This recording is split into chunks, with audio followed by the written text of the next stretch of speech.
कोई आके बोलेगा भैन जी आ बहुत सोहनी स्कीम है एक, देखियो तुसी इन्ने पैसे लाने तुहाडे इन्ने बन जाने। आप फंस जाएंगे। आप वो काम करेंगे जिनमें आपको फ्यूचर में कर्जे का सामना करना पड़ेगा। आप वो काम करने लगेंगे जो आपको नुकसान करेगा फ्यूचर में।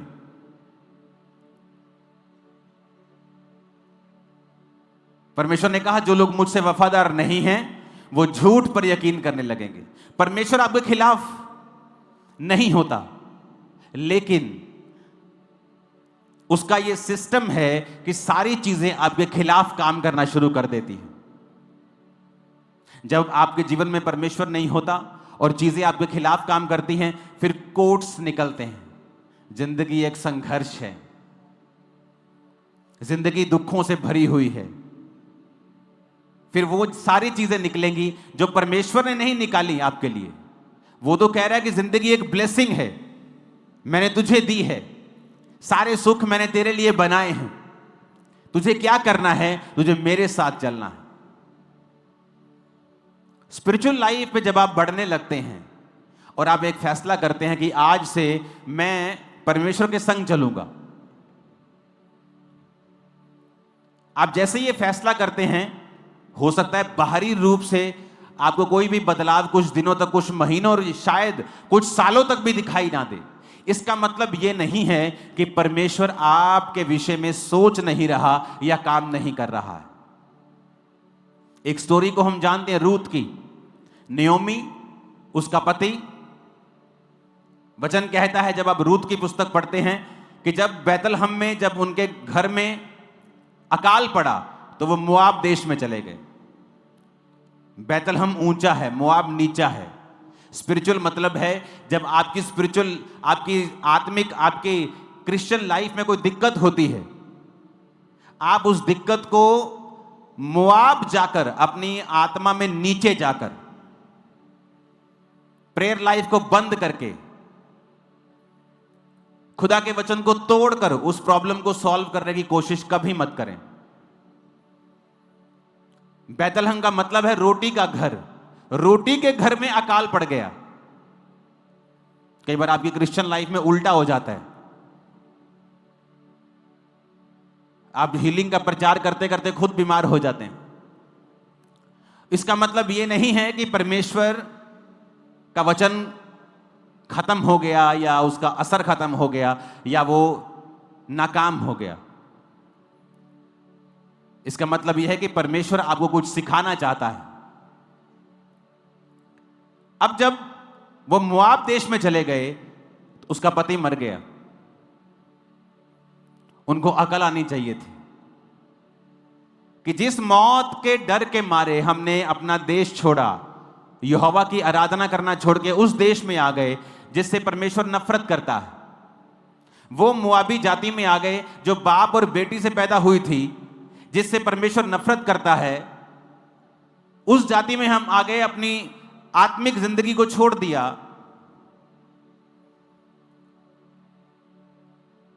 पर समझ नहीं आई। पति मर गया फिर भी समझ नहीं आई। कुछ लोग ढीठ होते हैं।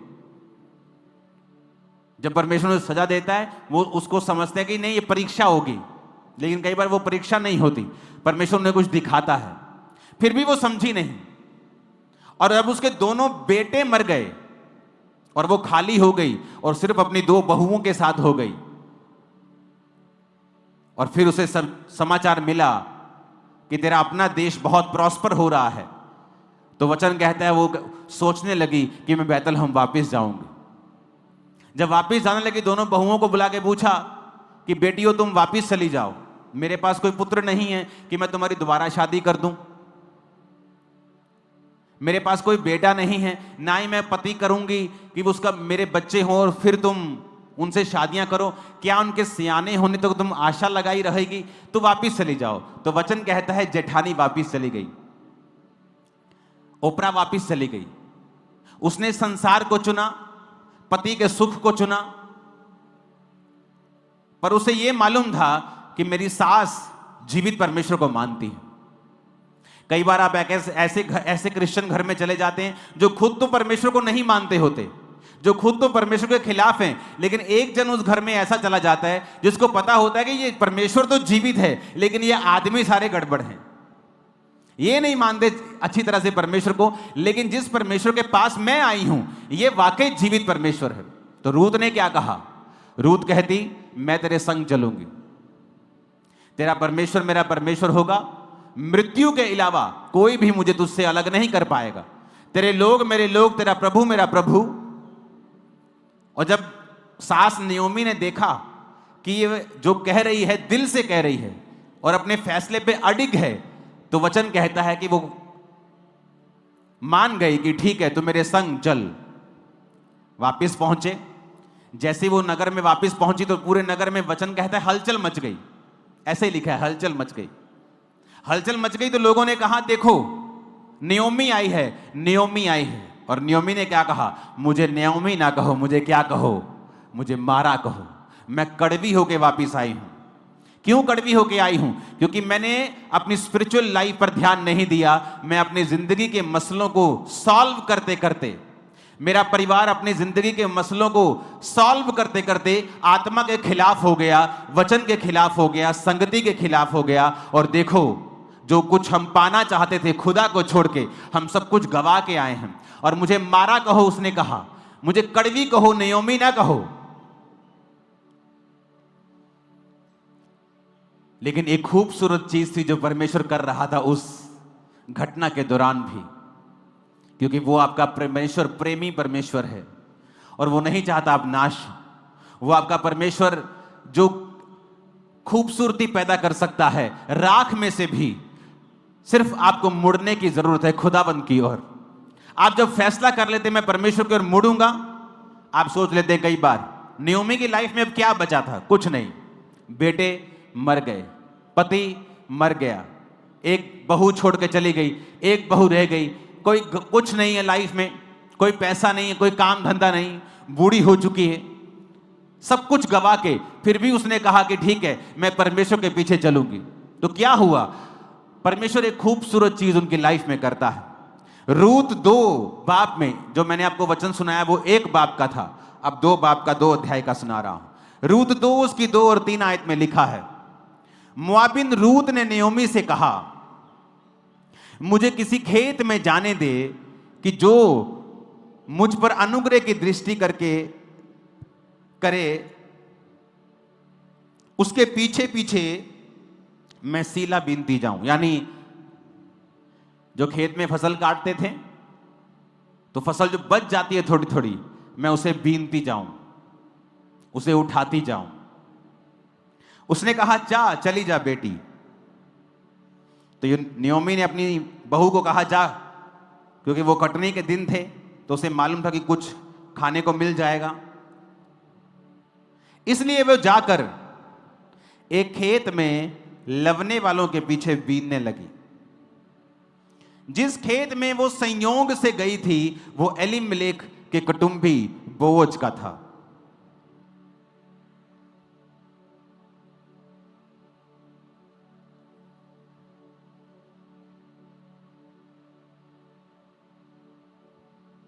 हालेलुया। अब ये बड़ी ध्यान देने वाली बात है। वचन कहता है यहोवा की आंखें धर्मियों की तरफ लगी रहती हैं और उसकी पलकें तुम्हें नित्य जांचती हैं।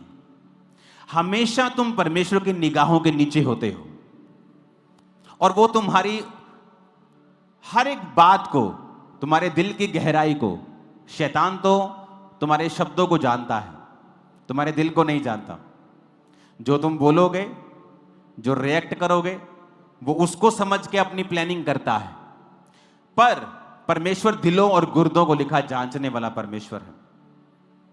अब यहां पर लिखा वो संयोग से वहां चली गई। कहां? बोअज के खेत में। कौन था बोअज? बोअज नयोमी का एक रिश्तेदार था।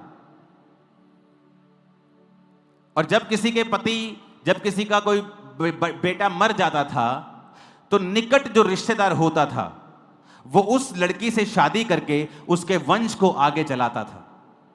अब वचन क्या कहता है कि वो संयोग से जबकि वचन यह कहता है कि इस धरती के ऊपर कुछ भी इत्तेफाक से नहीं होता। अब बड़े ध्यान से समझने वाली बात है, अगर समझ गए ना, जीवन सफल हो जाएगा तुम्हारा। अब वचन हम जानते हैं, संयोग से कुछ नहीं होता। मिस्री के हाथ बेच दिया गया यूसुफ को, क्या यह संयोग था? नहीं। गड्ढे में फेंका गया, क्या यह संयोग था? नहीं। क्योंकि अगर वो ना जाता गड्ढे में और ना बिकता मिस्र में, वो वहां का प्रधानमंत्री कभी ना बन पाता।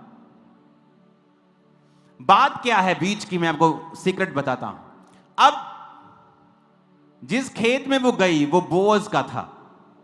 वो एक अमीर था, धर्मी था, और जब उसे बताया गया, जब उसने पूछा कि ये लड़की कौन है, तो उसे बताया गया कि ये नियोमी की जो तेरी रिश्तेदार है, ये उसकी बहू है, और उसकी दूसरी बहू से छोड़ के चली गई जब उसके बेटे मर गए।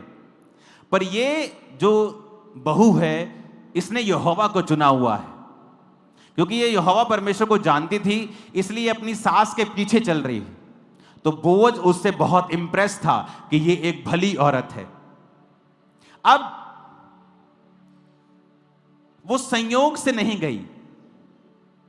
जब आप प्रभु के साथ वफादार होते हैं, इसलिए तो मैं कहता हूं, आपकी बुद्धि, आपकी स्किल, आपका वरदान, आपकी पढ़ाई किसी काम की नहीं अगर आपके जीवन में परमेश्वर नहीं है तो।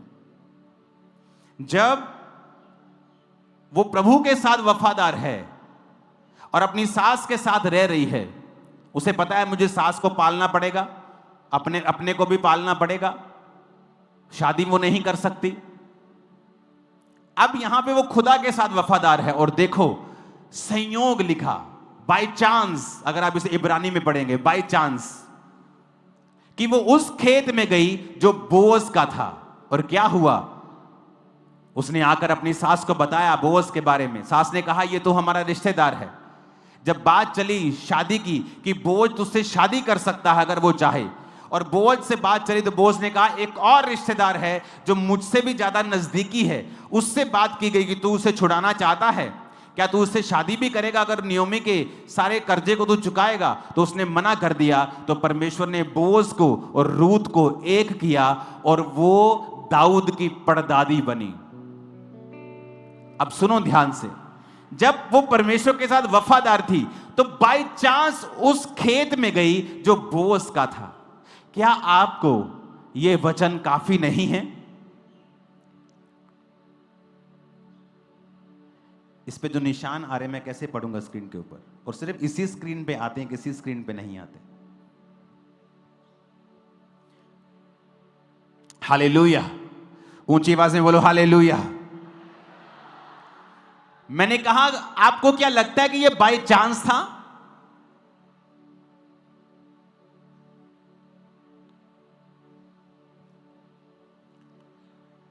मैंने कहा क्या आपको लगता है कि यह बाय चांस था?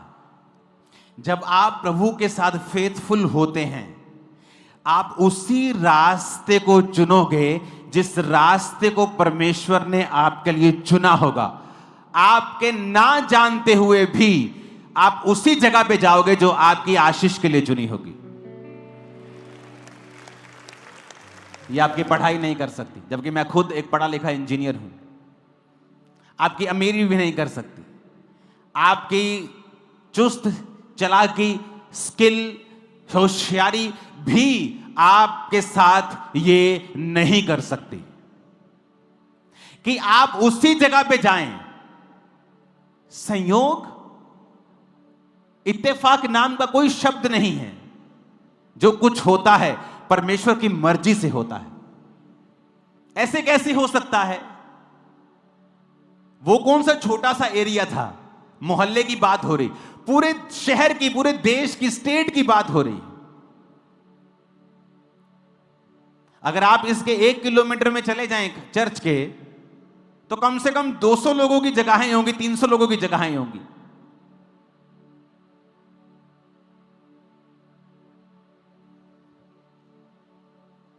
हालेलुया। तो ऐसे कैसे हो सकता है कि आप उसी जगह पे जाएं जहां पर परमेश्वर ने आपके लिए एक महान योजना रखी है? इसलिए मैं कहता हूं, आप परमेश्वर के संग फिर से पढ़ेंगे उस वचन को, 2 आयत को, 3 आयत को फिर से पढ़ेंगे। रूत ने नयोमी से कहा, मुझे किसी खेत में जाने दे, 3 आयत को पढ़ेंगे। इसलिए वे जाकर एक खेत में लवने वालों के पीछे बीनने लगी। जिस खेत में वो संयोग से गई थी वो एलीमेलेक के कुटुंबी बोज का था, उसी के रिश्तेदार का था। बड़ी ये छूने वाली बात है कि वो कुछ नहीं जानती, लेकिन वहां पहुंच गई जहां परमेश्वर की योजना थी। उसने ढूंढा नहीं, कोई एफर्ट नहीं किया आकर कि सबसे पहले मैं अपनी सास के रिश्तेदारों को ढूंढूं।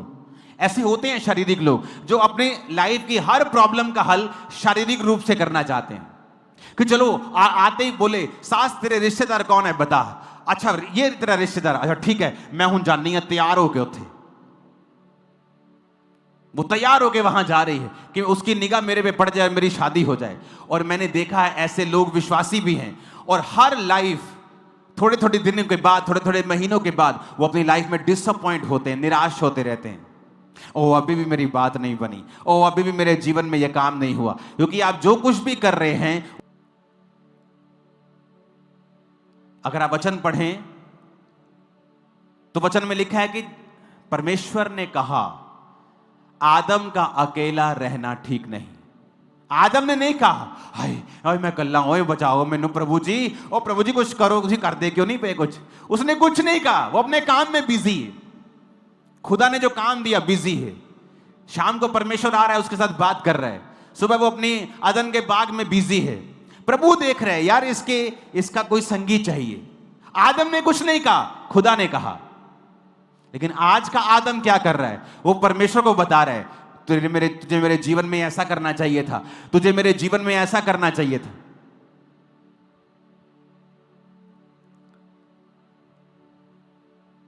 हालेलुया। आपको क्या लगता है कि आपको आपकी ज्यादा चिंता है कि परमेश्वर को चिंता है? इमेजिन करो आपका 3 साल का बेटा, आपकी 3 साल की 4 साल की बेटी आपके पास आके चिंता करने लगे कि आप ये बिजली का बिल कहां से चुकाएंगे, आप अगले महीने खाना कहां से लेके आएंगे। तो उसका बाप सोचेगा तू मूर्ख है क्या, तू अपना खेल, तो अपना काम कर, पढ़ चल, एंजॉय कर, मैं जानता हूं कैसे क्या करना है। उसी तरह से परमेश्वर है, जब हम अपने मसलों का हल शरीर से करना चाहते हैं। इमेजिन करो जब रूत वहां गई और सबसे पहले ढूंढती, अच्छा रिश्तेदार बता, सास तू मम्मी अपने रिश्तेदार बता कौन है जो मुझसे शादी कर सकता है। बेटा ये रिश्तेदार है, ये बोझ भी है, अच्छा ठीक है। मैं तैयार होके जाती हूँ, फुल तैयार होके जा रही, फुल परफ्यूम शर्फ्यूम कपड़े शपड़े डाल के फुल तैयार होकर ही करके आगे आगे जा रही उसकी। मेरी यदि निगाह मेरे पे पै जाए मेरा ब्याह हो जाए। कभी भी बोझ की शादी उससे नहीं होती। अगर आप शरीर में उत्साहित हैं, ओ मेरी शादी, ओ मैंने देखे ऐसे लोग मसीह जीवन में क्रिश्चियन होते हुए भी उनको इतना ज्यादा है, हाय हाय मेरा ब्याह, हाय मेरा वीजा, और जितना वो हाय हाय करते हैं उतना वो लेट होता है, और अगर हो जाए उतना ही अनफ्रूटफुल होता है। कितने मेरी बात को समझ रहे हैं?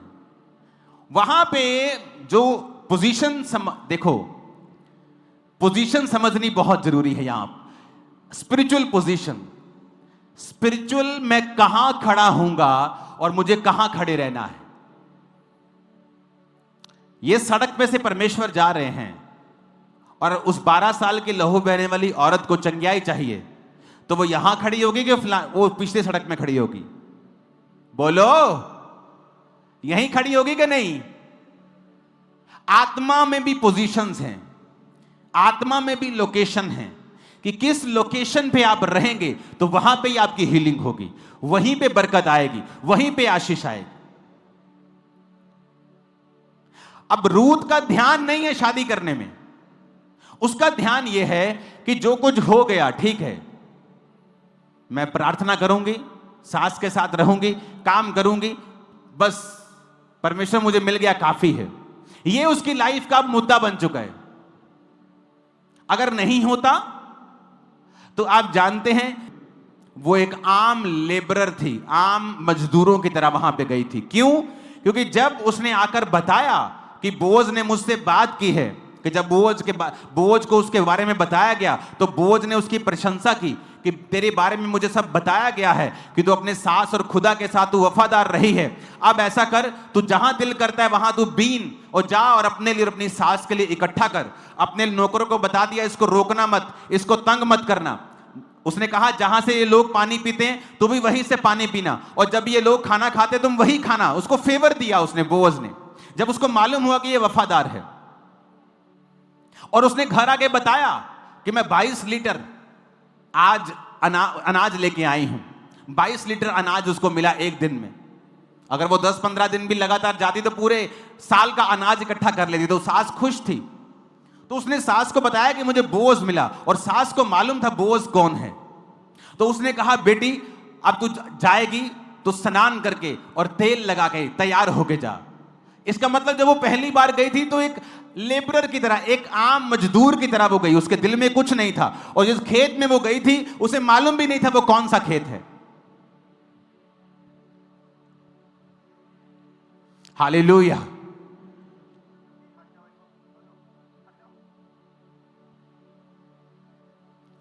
कितने मेरी बात को समझ रहे हैं? उसे मालूम नहीं था, लेकिन जब आप खुदा के साथ वफादार होते हैं, इस आयत को घरों में लिख के लगा लो, वो ऐसे इवेंट्स करेगा आपके साथ जो आपने अरेंज नहीं किए होंगे पर खुदा ने किए होंगे, और वो इवेंट्स आपकी लाइफ को सदा के लिए पूरी तरह से बदल के रख देंगे। सदा के लिए, सदा के लिए मैं आपको बता रहा हूं। इमेजिन करो अगर अप्रोच उसी रूत की शारीरिक होती। पहले वो पूछती फिरती, अच्छा बोअज का खेत कौन सा है? ओ परे है बोअज। अब मैं तैयार होके जानी, तैयार होके परफ्यूम शर्फ्यूम लगा के अच्छी तरह से जाती, बात करती, ही हु करके उसको इंप्रेस करने की कोशिश करती। वो कभी इंप्रेस ना होता, क्योंकि उसके दिल में ये यहोवा ने डाला था कि वो उसके साथ अब शादी करे, क्योंकि उसको वो औरत भली जान पड़ी, गुड कैरेक्टर की जान पड़ी थी। आप शरीरों से मसले हल करने की कोशिश करते हैं, आप डिसअपॉइंटमेंट्स के साथ डिसअपॉइंटमेंट आप लेते हैं।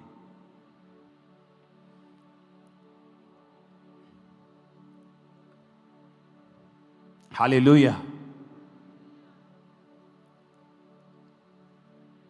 एक बार मैंने एक बहुत बड़े सेलिब्रिटी को मैसेज किया। मैंने कहा आप जो कर रहे हो ये आपकी लाइफ में फिर से एक निराशा को लेके आएगा। वो मेरी बात को अच्छी तरह से ले नहीं पाया, और फिर उसकी लाइफ में एक निराशा ने जन्म लिया जिसने उसको तोड़ दिया। और मैंने उसको पहले ही बता दिया था कि ऐसा ऐसा आपके साथ होगा, क्योंकि जो आप कर रहे हो ये आपको निराशा की ओर लेके जाएगा, क्योंकि इसमें परमेश्वर का वचन टूट रहा है। और उसके साथ वैसा ही हुआ। उसके बाद थोड़े दिन उसने मुझसे बात नहीं की, क्योंकि लोगों को चाहिए कि वो उनका मनपसंद भविष्यवाणियां उनको दे। पर अगर आप लोगों को राइट वर्ड नहीं देंगे, आप प्रभु के साथ गद्दारी कर रहे हैं। लोग आए या जाएं, आपका वचन करेक्ट होना चाहिए। अब यहां पे, क्योंकि जब परमेश्वर का हाथ आपके सिर के ऊपर है, आप चूज ही वही करेंगे।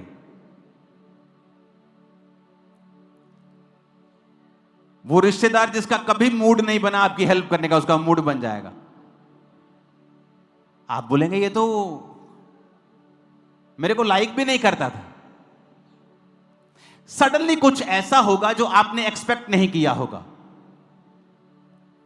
आपकी फाइनेंशियल लाइफ में, स्पिरिचुअल लाइफ में, आपके बच्चों की लाइफ में। और सबसे बड़ा काम जो परमेश्वर आपकी लाइफ में करता है, जब आप खुदा के साथ सही चलते हैं, तो एक नोट कर लेना, वो आपके परिवार में होता है सबसे बड़ा काम। आपकी फैमिली में। बिगेस्ट मिरेकल्स, आपकी फैमिली का जो स्वभाव है उसे परमेश्वर चेंज करना शुरू करता है।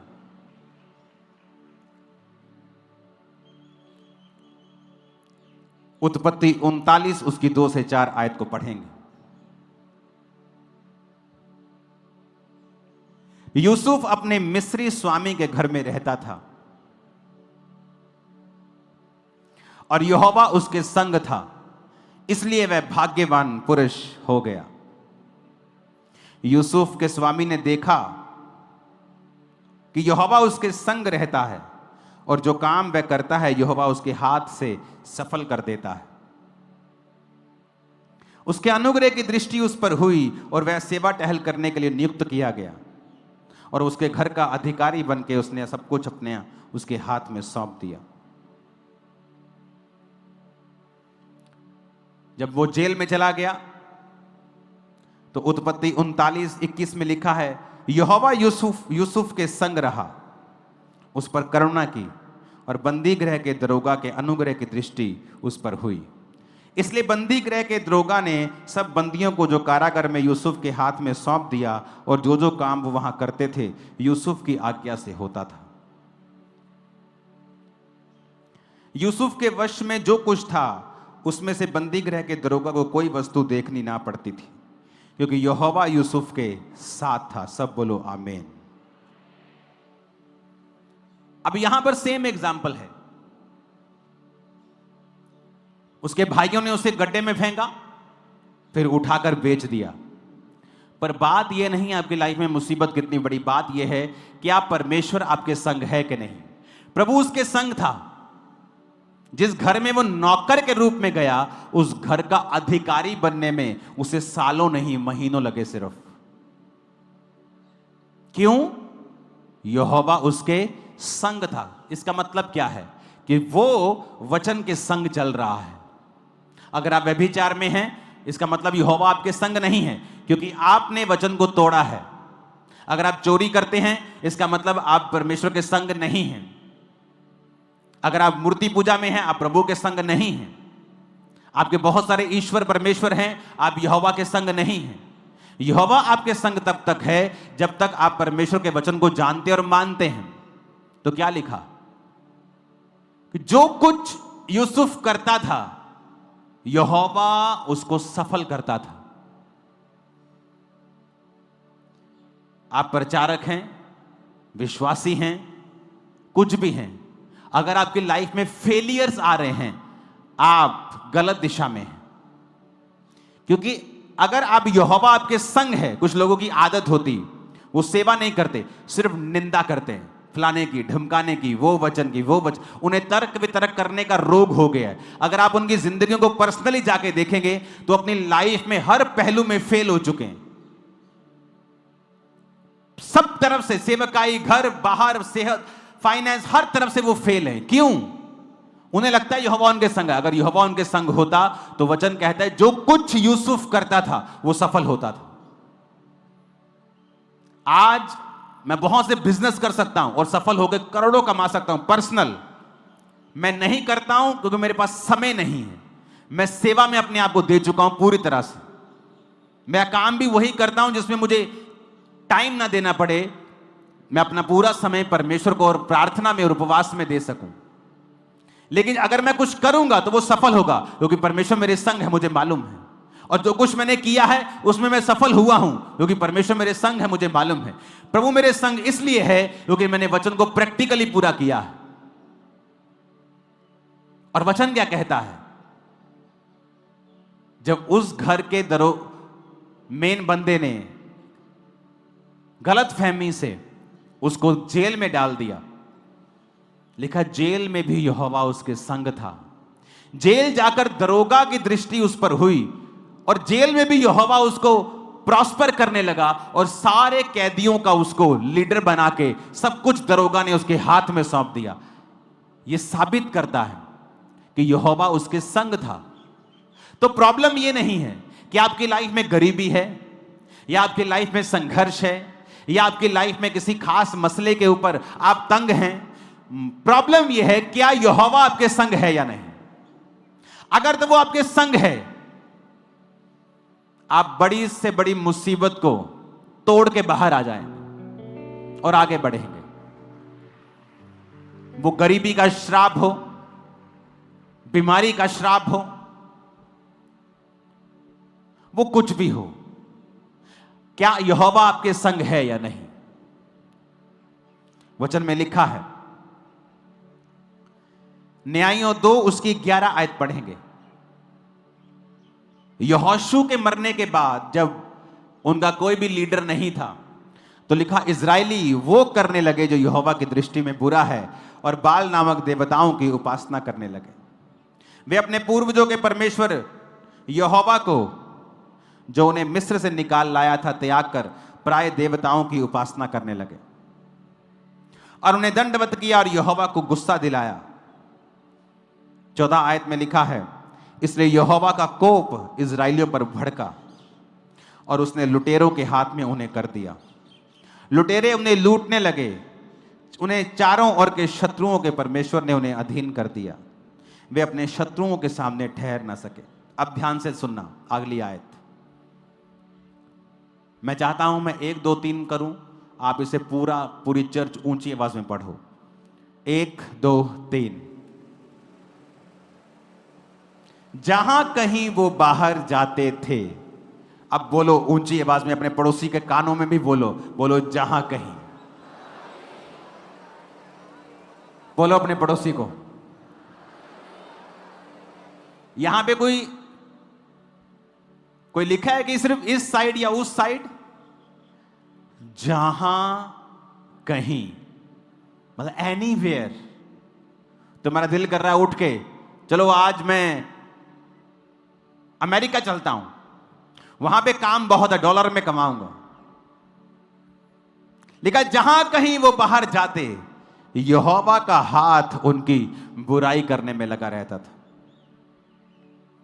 जैसे यहोवा ने उनसे कहा था और शपथ खाई थी, इस प्रकार वो बड़े संकट में पड़ गए। अब बात यहां पे है, जब वो परमेश्वर से मुड़ गए, जब तक तो यहोशू था, बल्ले बल्ले हो रही थी। जब यहोशू चला गया, 110 साल का होकर सो गया, मर गया, अब फिर से लिखा वो वही करने लगे।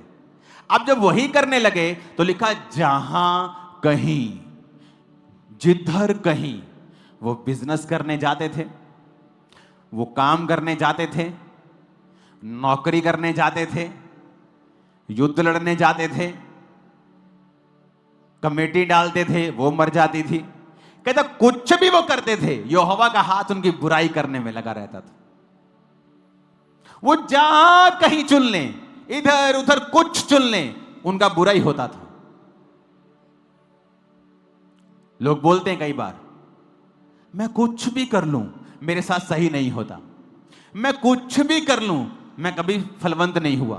कारण आप परमेश्वर से दूर हैं, ये है। लिखा परमेश्वर ने उन्हें शत्रुओं के अधीन कर दिया।